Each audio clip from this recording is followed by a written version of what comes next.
लो जी माशाल्लाह, रात 1 बजे का टाइम है।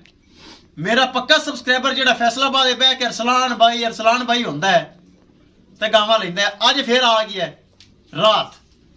वड्डी गां काली लगाई सी, लाइव चुवाई वाली थोड़ी जी वीडियो माशाल्लाह भरा ने परचेज कर ली।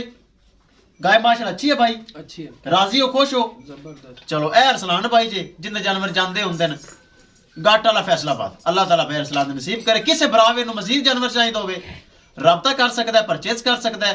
रात के टाइम वीडियो लगाने का मतलब ये है कि मेरे सारे भरावीर वेखन ए गां फलाना बंदा ले गया, ए गां लगी सी फलानी साइड ते गई, कि तुहाडे भरा फराज का काम खरा और सच्चा। वीडियो आंदी है लगाना से फॉर सेल दी, फिर हट के जिधर जाती है वह भी दिखाता होना ताकि मेरे भरावीर वेखन।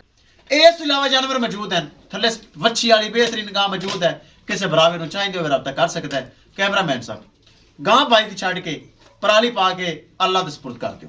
खुश हो अरसलान भाई? खुश है जी, खुश। चलो अरसलान भाई भी खुश। चाल ए साडे को लाइन माशाल्लाह ए गां वड्डी जा रही जी। अल्लाह ताला भाई दे नसीब करे। चुक बे बच्चा ले चा लगे। अल्लाह तेरी कमाई भी बरकत पाए भाई। आमीन आमीन, दुआ करो आमीन तेरे मारू कर आमीन आमीन।